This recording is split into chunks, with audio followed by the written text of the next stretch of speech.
So, hello and Yahoo welcome. Answers, please start podcast. Well, I'm dealing with Alex right now. So, hello and welcome to Just Do It, a Dewey Brothers podcast. Alex, I'm Eric. Alex, what's going on? Hey Eric, I'm Alex, and we got an exciting podcast for you. First of all, we forgot to edit again. You know it happens. Whoa, no. We did not forget to edit because this is an Eric special edit. Oh, Alex didn't write, so Alex neglected his duties. Let's make that clear. Boy's busy. He's a busy boy. Yeah, well, I'm gonna go visit Oma. Should be fun. Oma weekend, baby. Gotta love an Oma weekend. Yeah, and then I have an 8-hour meeting tomorrow, so potato. I mean, tomato. That's what they say. That's what they say. Well, 8-hour meeting today when the podcast comes out, which is when we record them because we always record them live. This is in between meetings in my meeting, Eric. I sure hope not. Yep, that's right. Okay. This So, week we yeah, cooked up. what are we doing, Alex? Yeah, we cooked up something special for you. We went back and you can just look around. You can see it everywhere, Eric, on the street corner we're standing on. We are down in the Young Writers Projects. Nope. We're wrapping these projects. Oh, we're in the Young Rappers Projects, Eric. And by that, I mean we'll probably end up writing them because they are not too great. Well, we went down here, and it turns out COVID did a number on the projects, okay? So we scoured the Young Writers Projects for 3 poems each, and we're doing the Young Writers Project special, Eric.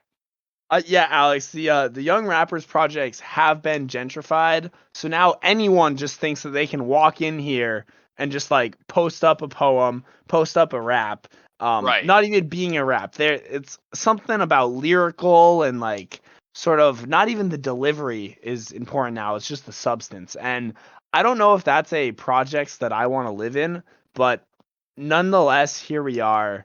I think when people started realizing that they could work from home, it caused the sprawl to intensify.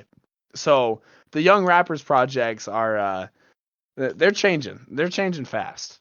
Oh, we had to get in there and separate the wheat from the chaff. We were threshing through lyrics left and right. I got one, Eric, that really exemplifies this new season that's upon us. Well, we're already ripe in the middle of. It's almost over, actually, probably. I found a poem by the one, the only Penelope. Says here about the author. Good. Yep. No What's context. Penelope got? At least 11. At least 11. So Penelope dropped this sweet poem called "Spring Is," and I think I could bring it back with a little bit of a beat. I like to hear that. So you ready for this one? Should I provide you the beat? I mean, if you want to, if we want to make a real mockery of this. What's the tempo I should give you, the bud? Something like that. Bow. Spring is the season of wind and light, and for stargazing up into the bright night. Spring is the season of weeds and seeds, and for flowers to bloom and bleed. Spring is the season of happiness and love, and for all the trees to shake up above. Spring is the season of new beginnings and wet grass, and for ice cream and smiles to last. Spring is the season of rain and mud, and for all the leaves to start to bud. Spring is the best season. Mic drop. Now, so my beat did not match what the flow you were going for, and that's okay. No, that's disconnect okay. there. That one's on me. And also that last line, "Spring's the best season," needs some more bars. I mean, I thought we agreed the Biden Build It Back Better spring was not what it intended to be. Well, that's because Bob the Builder left it. I was gonna say the Wiggles really did a hurting on the winter. The Wiggles really destroyed the roads this winter. So it obviously he was doomed for failure. Like Bob the Builder leaving just nail in the coffin. But yeah, spring not the season for us. Right. I think we could maybe add some more spice to that last bar. Like spring is the best season. I don't even need a reason to love spring. It's my favorite. And I need something to rhyme with favorite. Obviously, Birthright. Wait, what? Favorite. It ends in Favorite, it. just like paving over just like plowing Pavement. under the flowers with pavement. Kind of some sort of like pave paradise, put up a parking And lot. that's why Vibe. we're saving it, because that's all we care about is infrastructure out here in the world wonder. Ooh. That's right. Spring is all about building things, grinding up those flowers, tilling them under, putting down the pavement, growing up the infrastructure. Honestly, that's what spring is really about. And Oh it's no. new beginnings. The Yeah. meaning of spring is new beginnings, and of course beginnings being pavement and asphalt and sprawl, and we Right. hate Yeah. agriculture. Cars, Um more cars, the more springy. Cars More have springs. cars, less Yeah. bikes. We hate bikes here. Bikes are the devil. Yep. Let's see. I mean, I thought that was an all right poem. Like they had some. So you're I gonna like give a they point point on to some points. Penelope, and you're gonna say Alex's execution was lacking. I will say it doesn't help that the beat I provided definitely was deadly. It was Yeah. poisonous. That beat was rotten. That was a rotten beat. Well, I'll that say that that. beat had fumes that were more toxic than the ones coming off the asphalt paver. Exactly. Well, Yeah. Alex, I'm gonna try and bring us back to a light and airy thing All right. You with want to light and this airy? poem. This poem, Yeah. it's Sawyer Fell. We don't need no beat, because All right. honestly, these young writers, they just they're lacking something, which is a rhyme scheme. Yeah. So we Oh, that's cannot still rap good. it. But this thing, it really does speak to me, because there's something special about this. All right, All right. I'm I'm gonna ready. hit you I'm with ready it. for this one. She conjures that list of groceries for her weekly run to the local shop that is spelled with an extra PE, and for whatever reason, ancient reason, it's spelled like that. The rectangular sheet of lined paper only says one word: pomegranate.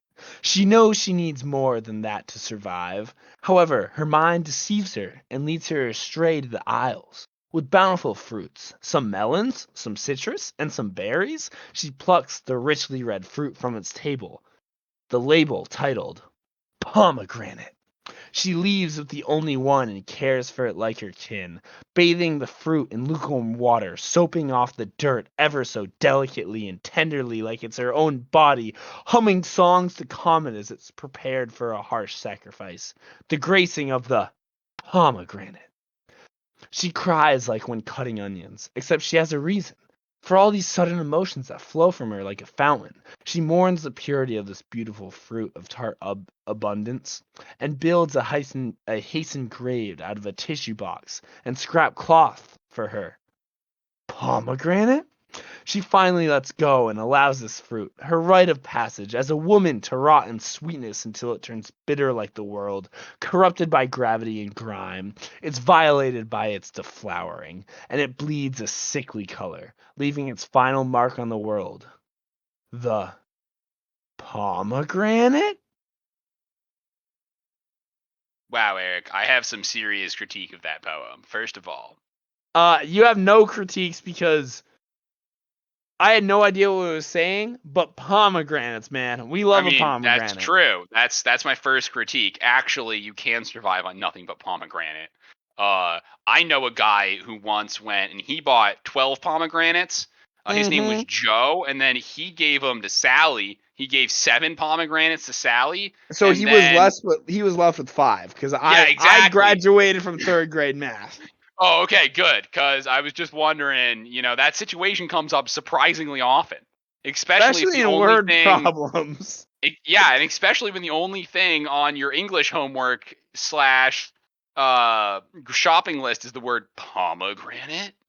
You know, Alex, so the poem, we understand. The poem's all right. The poem could be better, could be worse.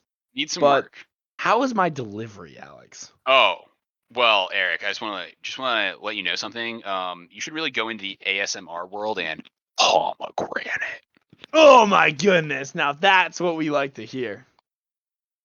which I assume is a verb or something. So yeah, get in there, get on that. I love that part. That part was great. The pomegranate was, oh, fantastic.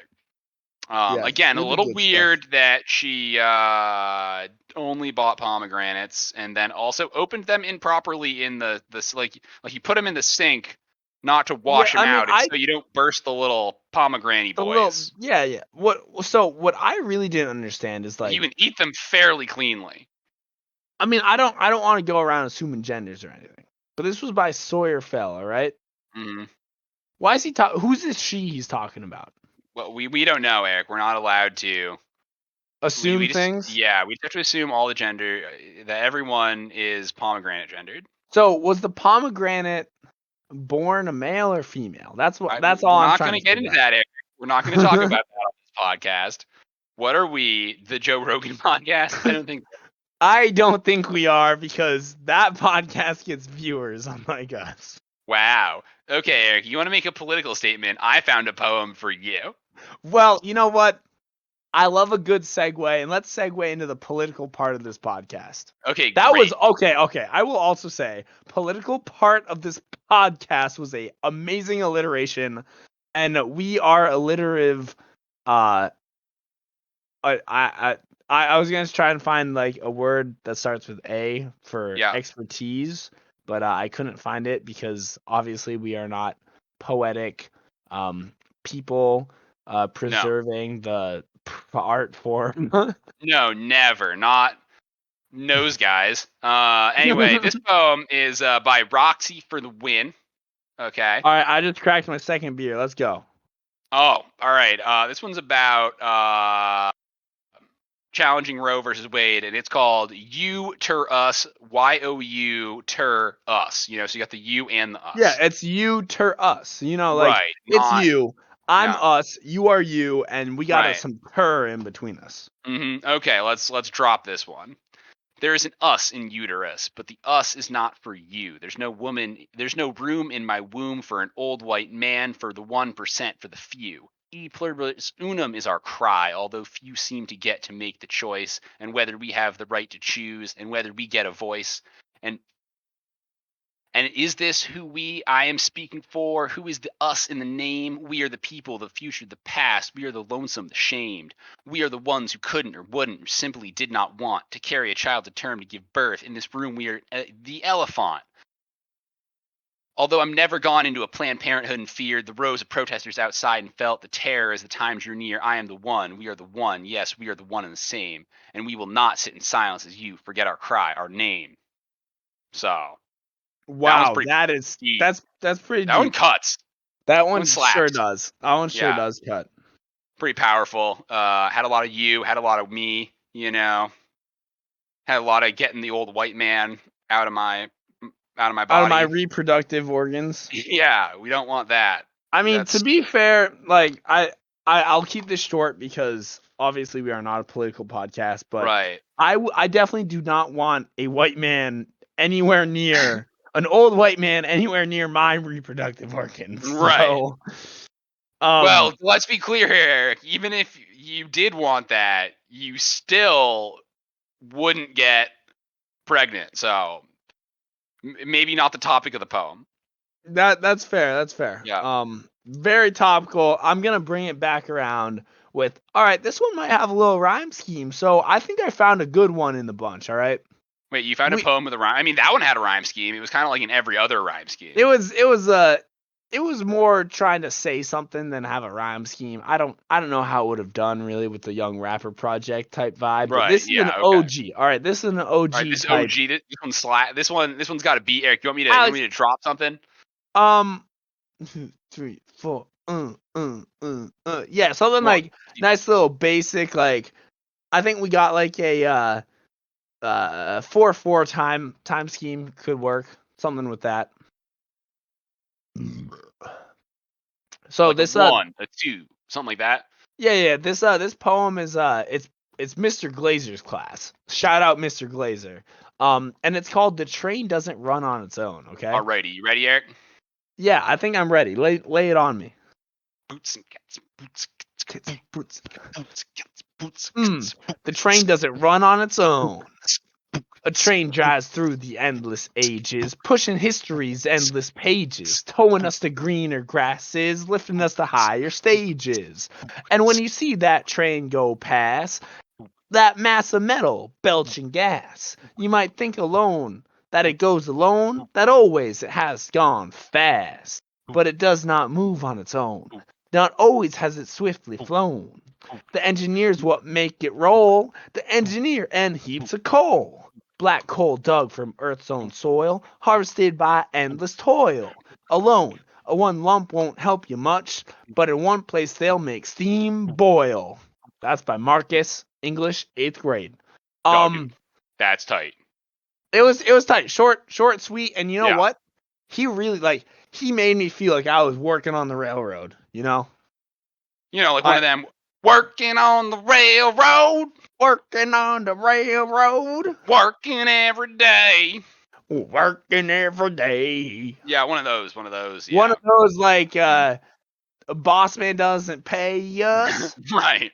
Yeah, I got you. Because he heaps it all to himself. Yeah, one of those songs. One of those indentured servitude type songs. Of course. But it paints that Western culture, that sort of like building the railroad. It's a bigger thing. There's a lot that goes into working a train. So it doesn't run on its own. It's grimy. It doesn't work on its own. It doesn't run on its own. And there's a whole team behind it. Yeah. Mainly the dinosaurs that provide the fossil fuels. Right. Yeah, that's the biggest contributor to the team train, which is why again we're team cars over here. We're anti-train, team cars. Team car. We hate bikes also. I think we made that a point that we hate cars too. Yeah. Oh, we hate cars now too? Oh, always have. Oh, all right. We're solidly in the pocket of steam train. We need more coal for the steam trains. Bring back coal. All right, Alex, have you shared 2 poems already? I have. I have one more in the chamber. Okay. I think we gotta go quick. We're getting close to being wrapped up here. So. All right. Yeah. This one, really easy. This is a emulation poem inspired by Carol Ann Duffy's "If I Was Dead."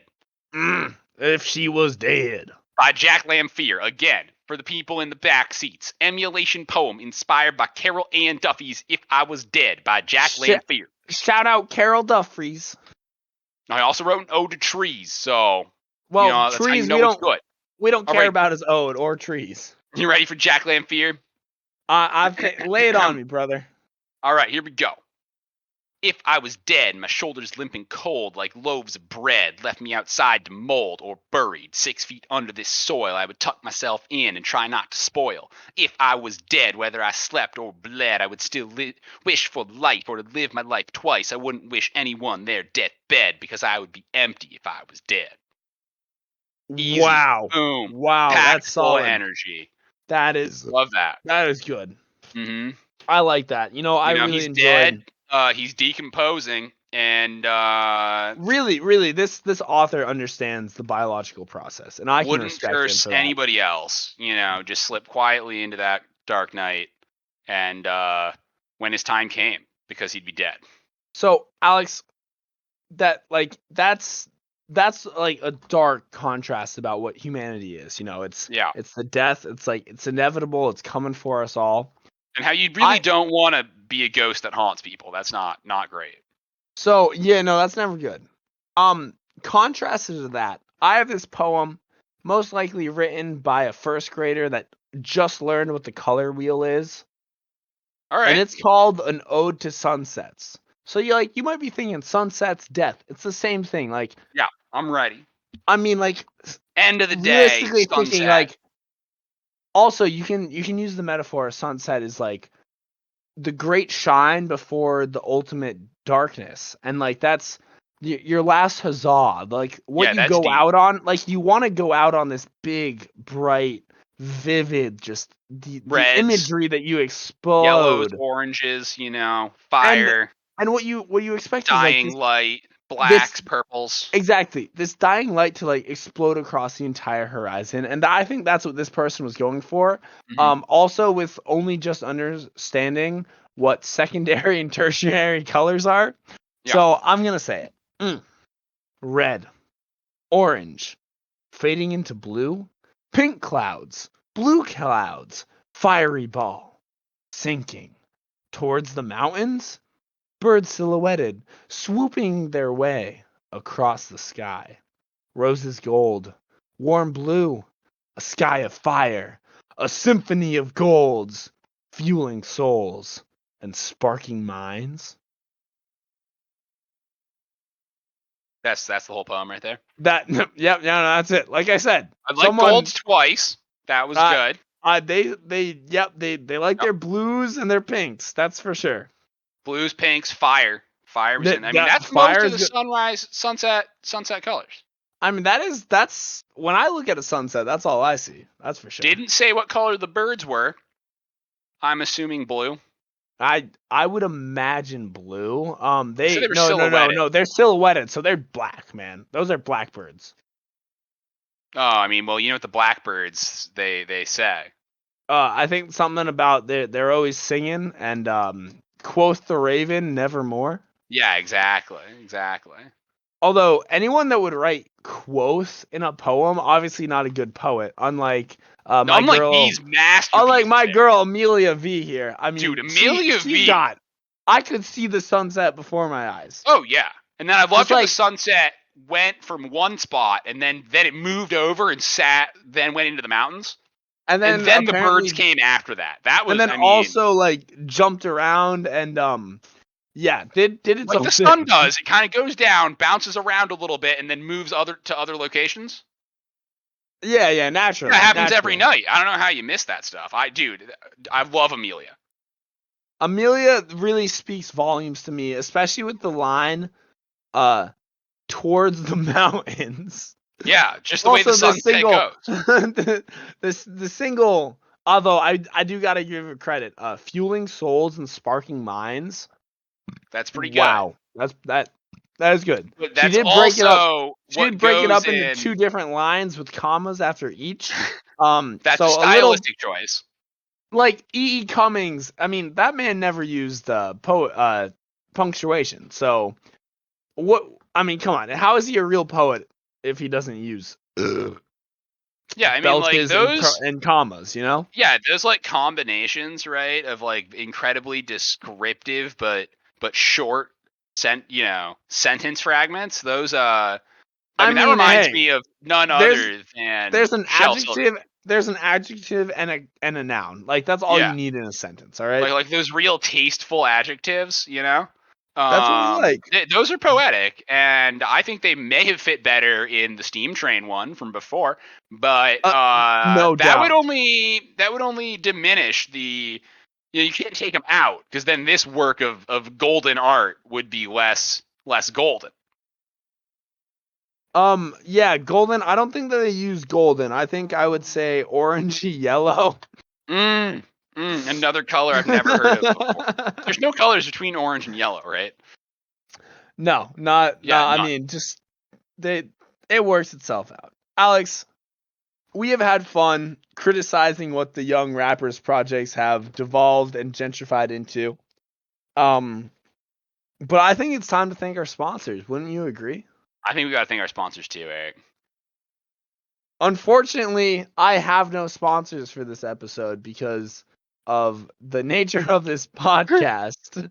And by that, I mean, gotta love Homegrown Hops. Thank you very much, Homegrown Hops. Yeah, I heard that you're growing up. It's a new season. You're growing 6 feet tall and on your way to stardom. The boys are blooming and the boys are coming. So, Homegrown Hops coming to a store near you soon. This poem is brought to you as always. Podcast or poem?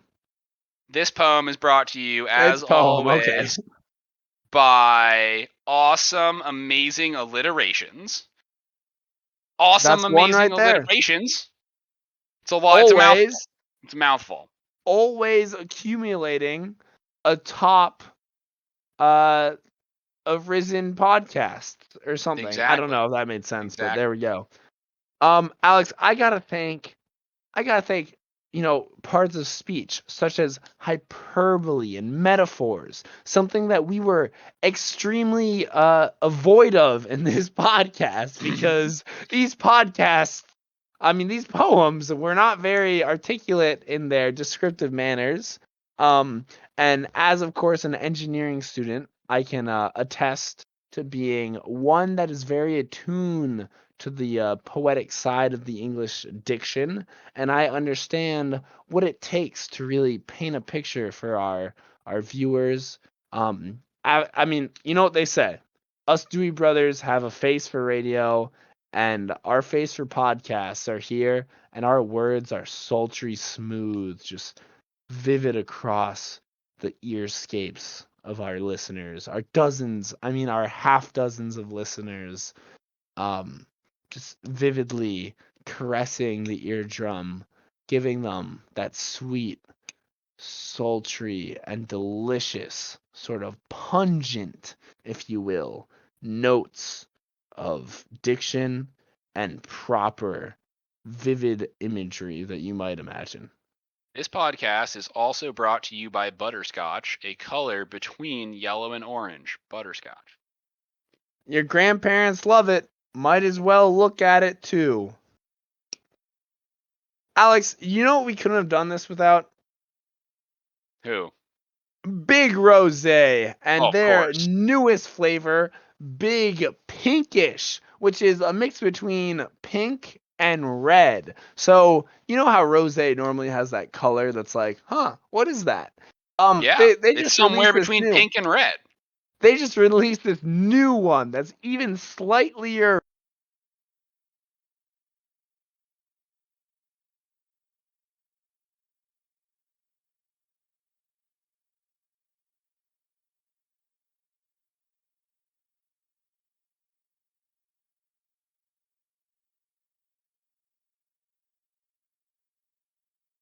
red.